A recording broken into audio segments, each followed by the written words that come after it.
Que el Señor te bendiga, mi hermano. Mi hermana, es un gusto estar acá contigo el día de hoy. Estaremos viendo de Mateo, capítulo 26 y capítulo 27, qué sucedió el jueves y el viernes antes de la resurrección de nuestro Señor Jesucristo. Así que después de esta introducción, iniciamos.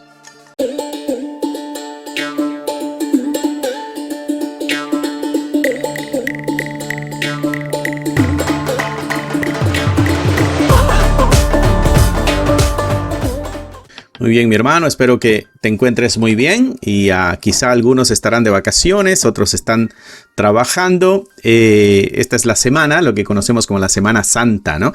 Así que hemos estado viendo lo que sucedió en estos días. El miércoles tuvimos nuestro estudio de lo que pasó lunes, martes y miércoles. Y el día de hoy viernes, estaremos estudiando lo que sucedió ayer jueves y lo que sucedió hoy viernes de esta semana. Así que eso va a ser nuestro estudio el día de hoy. Espero que tengas tu Biblia, tu cuadernito de notas, lapicero, marcador, lo que necesites.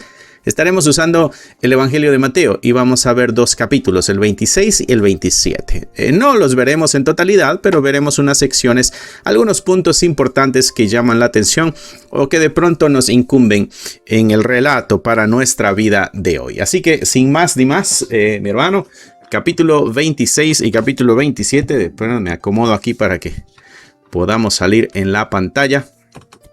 Capítulo 26 y capítulo 27 del Evangelio de Mateo. Estoy usando la Reina Valera 1960. ¿Ok? Muy bien. El jueves es el día de la entrega voluntaria, ¿no? Porque aquí vemos a un Jesús que no es arrestado por las circunstancias, sino que él camina conscientemente hacia ese sacrificio, ¿no? Así que él vino a eso. Tú recuerdas, él vino a eso, ¿no? Muy bien. Vamos a ver. Capítulo 26. Bueno, me gustaría de pronto que pudiéramos leer alguna pequeña sección de todo lo que pasó en ese día, ¿no? Pensaba unas pequeñas secciones, pero vamos a abarcar un poquito más en este momento de nuestro Señor Jesucristo. Capítulo 26 de Mateo. Vamos a empezar del 17 al 19. 17 al 19. Esto recordarás, el día miércoles Judas es el que hace el trato, la negociación, ¿no?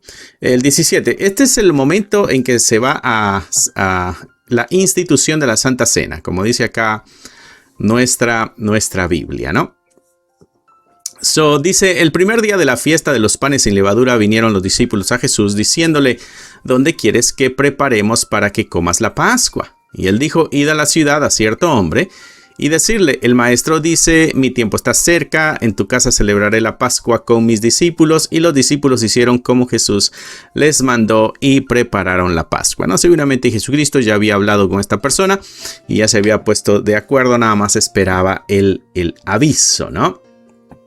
Bueno, ahí está el comienzo, ¿no? Con los preparativos de la Pascua. Pero cuando cae la noche, cuando ya está oscureciendo, Jesús se sienta a la mesa, se sienta con los 12 y en medio de la cena, él suelta esta información de impacto emocional, una bomba emocional, ¿no? Uno de ellos le va a traicionar, versículo 20 y versículo 21. Cuando llegó la noche se sentó a la mesa con los 12 y mientras comían dijo, de cierto os digo que uno de vosotros me va a entregar, ¿no? Y el versículo 24 dice, a la verdad el Hijo del Hombre va según está escrito de él. Mas hay de aquel hombre por quien el Hijo del Hombre es entregado. Bueno le fuera a ese hombre no haber nacido. Jesucristo sabe lo que va a suceder, pero da también el aviso de lo que le va a suceder al que traicione, ¿no? Después de soltar esta información de que va a ser entregado, los discípulos se están preguntando entre ellos, ¿no? Y está con una tristeza, ¿no? ¿Quién sería? Y Jesús señaló que el destino del Hijo del Hombre estaba ya escrito. Esto es lo que va a suceder. No, esto no es un accidente, pero hay una advertencia al acto traidor. Hay una advertencia para aquel que traiciona, ¿no? Y entonces, aquí viene esto que es bastante interesante en el versículo 26. Mientras comían, tomó Jesús el pan y bendijo y lo partió y dio a sus discípulos y dijo: tomad, comed, esto es mi cuerpo. Y tomando la copa y habiendo dado gracias, les dio diciendo: bebed de ella todos, porque esto es mi sangre del nuevo pacto, que por muchos es derramada para remisión de los pecados. Y os digo que desde ahora no beberéis más de este fruto de la vida hasta aquel día en que la beba de nuevo con vosotros en el reino de mi Padre. Y está la promesa de su regreso, la promesa del retorno, ¿no? Y la promesa en la que todos nos gozamos. Pero aquí es donde él instituciona la Santa Cena, ¿no? Lo que hoy conocemos como la Santa Cena. Él toma el pan, él lo bendice y él dice: tomen y comen porque este es mi cuerpo. Y cuando toma la copa de vino, da gracias y la comparte diciendo: esta es la sangre del nuevo pacto derramada para el perdón de los pecados. Ok, so al terminar, salen de ahí del Monte de los Olivos, hacia el Monte de los Olivos, y Jesús les profetizó que todos se van a escandalizar de él en esa noche. Y mira las palabras que él usa en el versículo 31. Entonces Jesús les dijo: todos vosotros os escandalizaréis de mí esta noche, porque escrito está: heriré al pastor y las ovejas del rebaño serán dispersas. La tremenda promesa: las ovejas del rebaño serán dispersas, ¿no? Si esto le pasa al pastor de las ovejas, mis hermanos, las ovejas se van a quedar sin el cuidador, sin el guardián, ¿no? Versículo 39. Mira lo que sucede. Versículo 39. Dice: y yendo un poco adelante, se postró sobre su rostro orando y diciendo: Padre mío, si es posible, pase de mí esta copa, pero no sea como yo quiero, sino como tú dices que deba ser, ¿no? Esta es la narrativa, hace un traslado al Getsemaní. Y aquí vemos a Jesús angustiado, pidiéndole al Padre, orando al Padre. Pero también, cuando tú ves en esta sección, versículo 36, llega Jesús con ellos a un lugar que se llama Getsemaní y dijo a sus discípulos: sentaos aquí entre tanto que voy y oro. Va y ora al Padre. Y tomando a Pedro y a los hijos de Zebedeo, comenzó a entristecerse y a angustiarse en gran manera. Entonces Jesús les dice: mi alma está muy triste hasta la muerte, quedaos aquí y velad conmigo, ¿no? Vemos a un Jesús más humano, está angustiado y le pide a Pedro y le dice a los hijos de Zebedeo también que se queden con él, que velen con él, ¿no? Su oración es este clímax de la sumisión. En el versículo 39 él dice: Padre mío, si es posible, pase de mí esta copa, pero no sea como yo quiero, sino como tú. Ahí hay una sumisión total. Jesús regresa 3 veces y encontró a estos amigos que se había llegado, quedaron durmiendo, ¿no? Y les dice que la carne es débil. La carne es débil ante las pruebas grandes. Eso nos recuerda a nosotros, mis hermanos, que ante las pruebas grandes nuestra carne sigue siendo frágil y sigue siendo débil. En el relato finalmente llega Judas con un grupo de gente, vienen todos armados, ¿no? Y con un beso señala quién es. Y entonces de esa manera la traición se sella y Jesús es arrestado. Versículo 48 en adelante. 48 al 50, ¿no? Hay uno de los discípulos ahí que intenta defenderlo. Le corta una oreja a uno de los soldados, ¿no? Jesús lo detiene y le recuerda quién es él. Mira lo que dice el 52. Jesús le dijo: vuelve tu espada a su lugar, porque todos los que tomen espada a espada perecerán. ¿Acaso piensas que no puedo ahora orar a mi Padre y que Él no me daría más de 12 legiones de ángeles? Pero ¿cómo entonces se cumplirían las escrituras de que es necesario que así se haga? Tremendo. Si uso mi poder y detengo este dolor que estoy enfrentando, ¿cómo se va a cumplir la profecía? ¿Cómo se va a cumplir lo que está escrito? La escritura debía cumplirse. Así que lo que está sucediendo no es algo fuera del control de Dios, sino que se está cumpliendo lo que está escrito. Se está cumpliendo lo que está escrito. Nada, mis hermanos, sale del control de Dios. Todo está en el control de Dios. Pero hay algunos aspectos que llaman la atención de esta sección. Por ejemplo, en el versículo 28, nosotros leíamos algo interesante. Cuando se está institucionando la Santa Cena. Esto es mi sangre del nuevo pacto, que por muchos es derramada para remisión de los pecados. La sangre del nuevo pacto, ese es el fundamento para el perdón.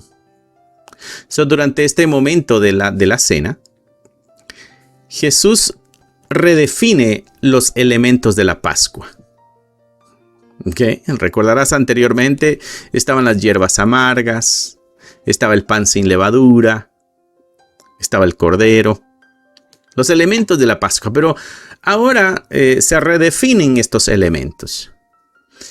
Y cuando Jesús dice, esta es mi sangre del nuevo pacto, que por muchos es derramada para remisión de los pecados, entonces está estableciendo que su muerte es el sacrificio definitivo que va a reconciliar a la humanidad con Dios. Está redefiniendo ahora la fiesta, la celebración. Esto nos recuerda una vez más, mis hermanos, de que la salvación no se basa en el esfuerzo humano o en el cumplimiento de las leyes, sino en que Jesucristo es el sustituto. Jesús es el que asume el lugar del pecador para que el perdón sea legal y que espiritualmente sea posible ante la justicia divina. Eso nos invita a nosotros a vivir en seguridad. Y vivir en seguridad y no vivir en el miedo. Debemos tener una confianza absoluta en la obra redentora de nuestro Señor Jesucristo. Así que cuando tú te sientas, mi hermano, indigno, te sientas cargado por tus pecados, recuerda que estás en un pacto nuevo. Y no depende de tu perfección. Tenemos que correr, pedir perdón, arrepentirnos, esforzarnos para hacer los cambios. Pero si estás en las manos del Padre, nada ni nadie te puede arrebatar de ahí. La sangre de Cristo ya fue derramada. No hay sacrificio que tú puedas hacer para adquirir perdón. Él ya pagó el precio. Y tu valor, mi hermano, está en lo que Cristo pagó. En el versículo 39 dice, y yendo un poco adelante, se postró sobre su rostro orando y diciendo al Padre, Padre mío, si es posible, pase de mí esta copa, pero no sea como yo quiero, sino como tú. Y en el versículo 41 dice Jesucristo estas palabras, velad y orad para que no entréis en tentación. El espíritu, la verdad, está dispuesto, pero la carne es débil. En el Getsemaní nosotros vemos este choque, digamos, entre el deseo humano, este deseo de evitar el dolor, pero la determinación espiritual de obedecer. ¿Ok? Jesús está orando, no sea como yo quiero, sino como tú. Y entonces le da esta advertencia a los discípulos, velen y oren, para que no entréis en esta tentación, ¿no? Porque es que el espíritu, o sea, interiormente tú quieres y estás dispuesto, pero la carne es débil. Recordarán la historia, ellos se quedaron dormidos. La oración, mis hermanos, aquí nos trae una luz en cuanto a la oración nuestro Señor Jesucristo. La oración no es una herramienta para convencer a Dios de hacer nuestra voluntad, ¿ok? Sino que es el medio por el cual nosotros podemos alinear nuestra voluntad con la voluntad de Dios. El sufrimiento aquí que estamos leyendo, el sufrimiento de Jesucristo en el huerto, nos demuestra que la obediencia es un proceso de dolor y de angustia y de rendición. La obediencia es un proceso de dolor. La obediencia nos va a traer dolor. Y entonces tenemos una herramienta para alinear nuestra voluntad a la voluntad de Él, que es la oración. Muchas veces nuestra oración es solamente pedir, a ver qué el Señor puede hacer por nosotros, como que si no hubiera hecho suficiente. Y no estoy en contra de pedir a través de nuestras oraciones, pero limitamos la oración a solamente suplir nuestras necesidades, o al menos las necesidades materiales muchas veces, o de salud. Sin embargo, aquí Jesucristo en esta oración nos muestra cómo se está alineando la voluntad humana a la voluntad divina. Esto es algo que tú y yo debemos practicar constantemente. La rendición. Rendirnos en totalidad a Dios. ¿Qué tal un ejercicio así? En lugar de pedirle a Dios que bendiga nuestros planes, ¿no? que ya están hechos, ¿qué tal ir en oración delante del Señor y preguntarle cuáles son sus planes? ¿Cuáles son los planes que tú tienes, Dios, para mi vida? Y entonces aceptar esa voluntad santa y poder depender constantemente de la oración para encontrar el camino y la dirección para nuestra vida.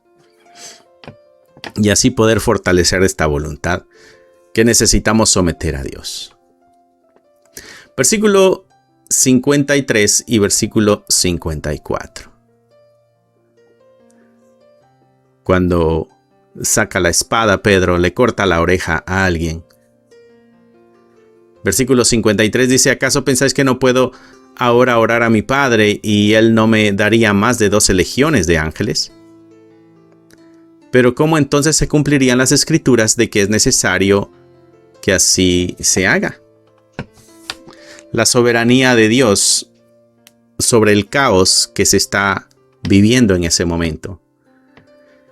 Este es el momento del arresto. Este es el momento cuando Pedro saca la espada y Jesús le dice: detente, ¿qué estás haciendo? Y le está diciendo: yo podría haber llamado ángeles para una defensa, pero si me opongo al proceso, me estoy oponiendo a la voluntad de Dios. No se van a cumplir las escrituras. Es necesario que esto suceda de esta manera. Mis hermanos, Dios es el Señor de la historia. Dios es el Señor de la historia, incluso en los momentos cuando parece que todo es una derrota total. Como en este caso, el arresto de alguien totalmente inocente. Pero el plan de Dios se está cumpliendo con precisión. Nada de lo que está sucediendo en este relato, nada de lo que le está pasando a nuestro Señor Jesucristo es un accidente. Esta es una cita ya profetizada. Nos exhorta esto a mantener a nosotros la calma en nuestros momentos de crisis, de caos, en nuestros arrestos, si nos comparáramos con Jesús. La aplicación, mis hermanos, es ser pacientes y esperar en Dios. Porque muchas veces vamos a sentir que el mundo se sale del control de Dios. Vamos a sentir que estamos sufriendo injusticias. Pero esas acciones el Señor las puede usar de una forma positiva para cumplir su propósito en nuestras vidas. No necesitamos las espadas como Pedro. No necesitamos la fuerza para poder nosotros defendernos si es que estamos descansando en la soberanía de Dios. Esto, mis hermanos, nos muestra a un Salvador que nos ama lo suficiente como para pagar el precio, someterse totalmente al Padre y confiar en un plan eterno. Todo en una sola noche. Eso es lo que nos debería a nosotros tocar el corazón. Versículo 57 en adelante del capítulo 26. Pero vamos a pasar al capítulo 27. Este es lo que sucedió en viernes. Hoy es viernes. Todo lo que sucedió en aquel día de la crucifixión de nuestro Señor Jesucristo. Mateo capítulo 27. Reina Valera, la que estoy usando. 1960. ¿No? La historia ya la sabemos. Me gustaría enfocarme en algunos principios muy importantes que tiene esto. Por ejemplo, en el versículo 21, vamos a leer del 21 al 26. Versículo 21 dice: y respondiendo el gobernador les dijo: ¿a cuál de los dos queréis que os suelte? Y ellos dijeron: a Barrabás. Queremos que nos sueltes a Barrabás. Había una liberación de prisionero en la fiesta, y ahora tienen a Jesucristo. Entonces, ¿a cuál quieren que libere? ¿A Jesucristo o a Barrabás? Versículo 22, Pilato les dijo: ¿qué pues haré de Jesús, llamado el Cristo? El Cristo es en griego, Mesías es en hebreo, y lo que quiere decir es el enviado, o el que ha enviado Dios en este caso, ¿no? Y todos le dijeron: bueno, sea crucificado. Está la multitud gritando. Cuando él dice: ¿y qué es lo que voy a hacer yo con Jesucristo? Entonces crucifícalo. Y el gobernador les dijo: pues qué mal ha hecho para que yo haga eso, ¿no? Pero ellos gritaban aún más diciendo: sea crucificado. Versículo 24, viendo Pilato que nada adelantaba, sino que se hacía más alboroto, tomó agua, se lavó las manos delante del pueblo, diciendo: inocente soy yo de la sangre de este justo. Allá vosotros. Y entonces, en una forma de mantener un poco la paz con el pueblo, no le importa quitarle la vida a un inocente. Y en un acto simbólico se lava las manos, como diciendo: yo de esto no tengo culpa, esa es culpa de ustedes. No, también tenía la autoridad para no hacerlo. Pero recuerda, en este caos, Dios es soberano y sigue estando en control de todo. Versículo 25, y respondió todo el pueblo y dijo: su sangre sea sobre nosotros y sobre nuestros hijos. En otras palabras, sí, si hay algo malo aquí, nosotros somos los culpables, y que sea Dios el que juzgue, ¿no? Versículo 26, entonces le soltó a Barrabás, y habiendo azotado a Jesús, le entregó para ser crucificado.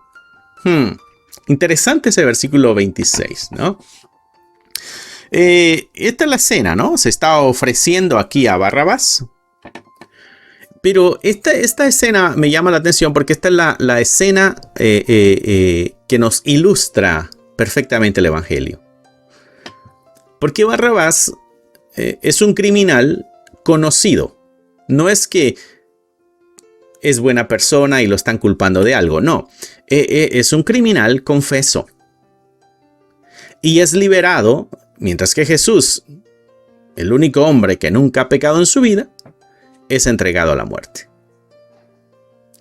Y entonces aquí nos damos cuenta de que la muerte de Jesucristo también es una muerte sustitutiva, que sustituye. Jesucristo no murió como un mártir. Jesucristo no murió como una víctima de política, por ejemplo, sino como un sustituto legal de la humanidad. En el tribunal de Pilato, nosotros somos Barrabás. Nosotros somos los culpables que quedan libres por el justo. Y el justo es el que ocupa nuestro lugar. Por eso esta escena nos ayuda a ver el Evangelio.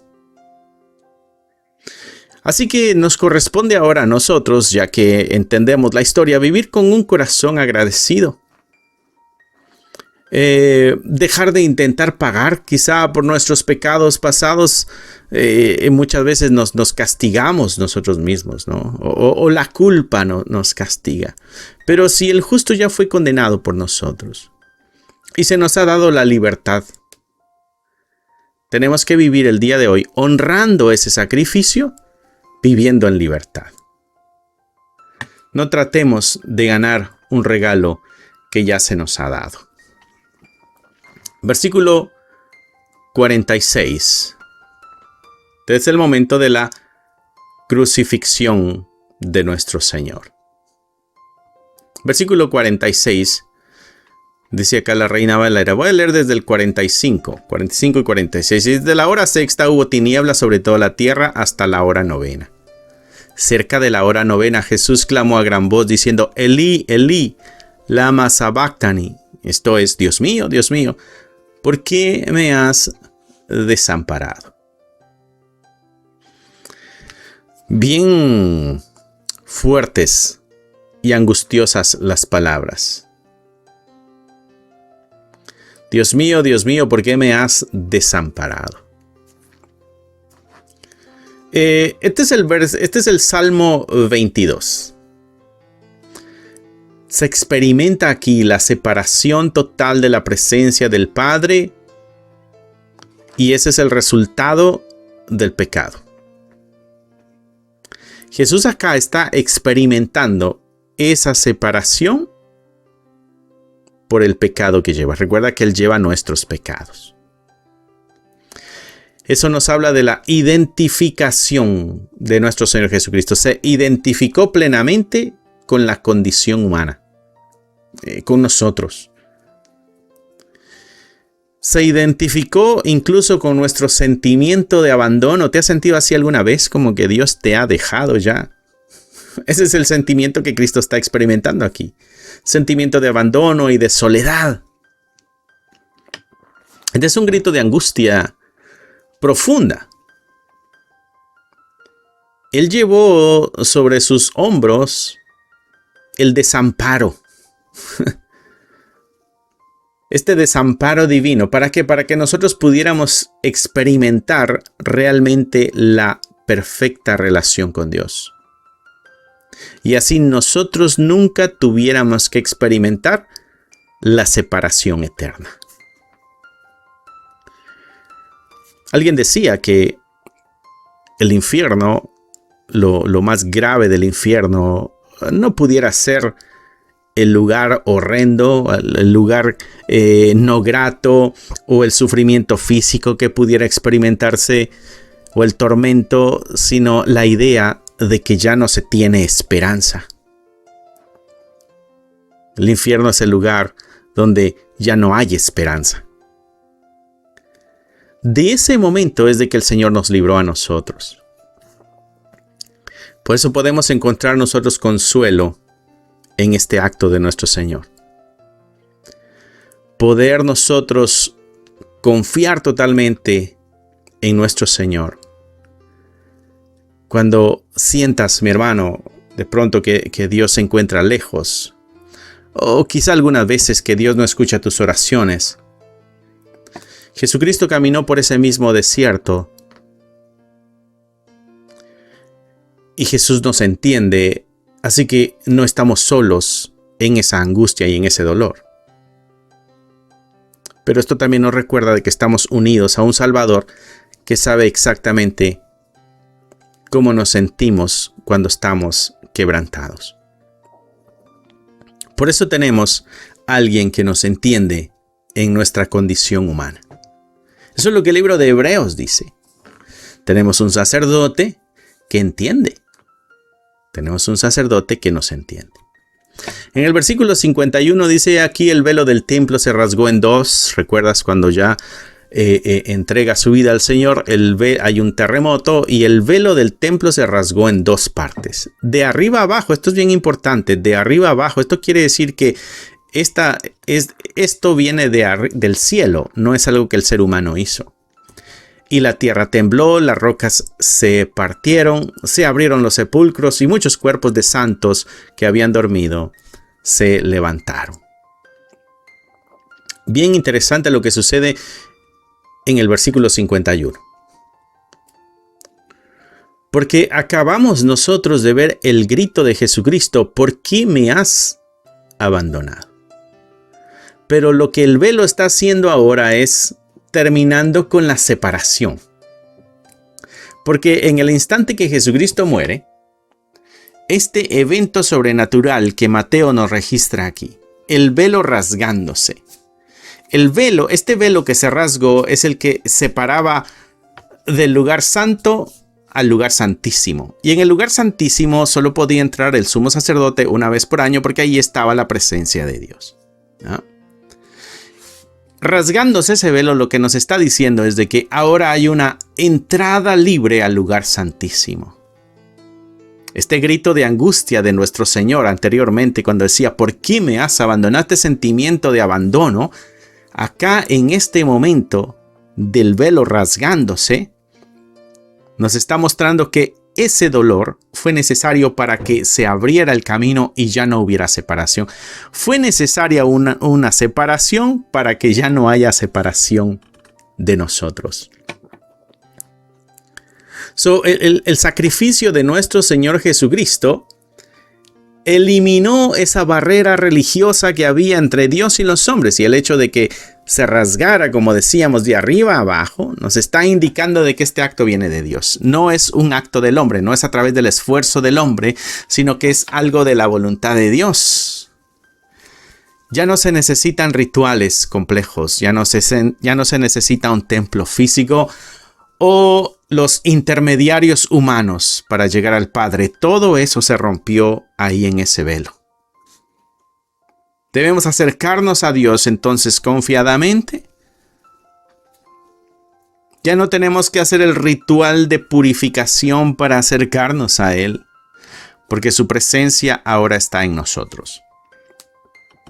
Así que, mi hermano, usa ese acceso para hablar con Él en confianza y en seguridad, porque el Hijo abrió el camino para que pudiéramos estar estrechamente unidos con el Padre. Ya no hay protocolos religiosos. No, tenemos acceso directo al Padre ahora.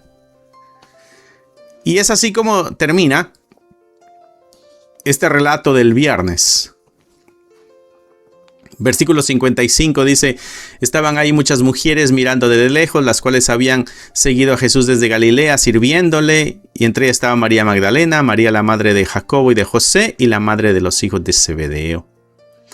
57, cuando llega la noche, vino un hombre rico de Arimatea llamado José, que también había sido discípulo de Jesús. Este fue a Pilato, pidió el cuerpo de Jesús, y Pilato mandó que se le diese el cuerpo. Lo toma José, lo envolvió en una sábana limpia, lo puso en el sepulcro nuevo, ese sepulcro que había labrado en la peña, y después de hacer rodar una gran piedra a la entrada del sepulcro, se fue. Ahí estaba María Magdalena y la otra María sentadas delante del sepulcro. Y el viernes termina así, con el cuerpo de Jesucristo en una tumba. Una tumba que en estos versículos 62 al 66 está sellada y está custodiada. Y aquí es donde pareciera la derrota definitiva de la misión de Cristo. Pero cuando vimos el velo rasgado, se nos mostró que el camino se había abierto. Así que la misión no terminó. La misión sí se cumplió. Muy interesante poder detenernos y reflexionar en estos eventos que sucedieron en viernes, mis hermanos. Porque hablan a nuestra fe el día de hoy. Hablan a nuestra vida cristiana. Hablan a nuestro diario caminar. Cómo vivimos confiados, vivimos seguros, vivimos con esperanza, vivimos esperando el regreso de nuestro Señor Jesucristo. Cuando leíamos la sección de la Santa Cena, el Señor Jesucristo decía: esta es la última vez que las voy a tomar hasta aquel día cuando la tomemos en el reino. Hay una promesa de que Cristo vendrá por nosotros, por su iglesia. Juan capítulo 14, puedes leerlo. La promesa de Cristo que regresa por su iglesia. Así que, mi hermano, son días para reflexionar y son días para tomar compromisos, son días para aferrarnos a la verdad. La verdad está siendo atacada y nos corresponde a nosotros defenderla. Así que espero que haya sido de bendición esto, mi hermano, mi hermana. Espero que haya sido de bendición esta reflexión que tuvimos el día de hoy. La semana que viene continuaremos con nuestro estudio de libros de la Biblia, como hemos venido tomándolo. Pero en esta semana hicimos algo diferente, honrando lo que estamos conmemorando. Así que cierra tus ojos, inclina tu rostro y nos vamos a despedir con oración. Amantísimo Padre, te damos gracias por el día de hoy. Gracias una vez más por tu palabra. Gracias por esta semana que nos recuerda el sacrificio que hiciste para que nosotros pudiéramos vivir en libertad. Solamente tú, Señor, solamente tú, fuiste capaz de amarnos con tal amor y de entregarte de tal manera para que pudiéramos experimentar la vida nueva. Eres tú el que hace posible todo eso. Padre amado, gracias por tal sacrificio. Y ayúdanos a responder con la misma fidelidad, con la misma entrega y con el mismo amor. Te lo pedimos en el nombre de Jesús. Amén, amén y amén. Así que mi hermano, que el Señor te bendiga, que el Señor te guarde. Recuerda, estamos los miércoles y los viernes aquí. Los domingos tenemos también nuestro servicio dominical, el video del servicio dominical. Pero eso no te libra de reunirte en tu congregación. Tienes que reunirte en tu congregación. Recuerda que somos un cuerpo y tenemos que estar juntos. Así que Dios te bendiga, que Dios te guarde y nos vemos pronto. Bye. Regálate un espacio para volver a lo esencial. Aquí encontrarás recursos creados para fortalecer tu fe y la de tu familia. Libros para colorear que llevan a los más pequeños a descubrir las historias de la Biblia de una manera divertida y significativa. Devocionales que te acompañan cada mañana, recordándote que Dios camina contigo. Si buscas herramientas que edifiquen, inspiren y transformen, este es tu lugar. Encuentra todos los enlaces en la descripción del canal.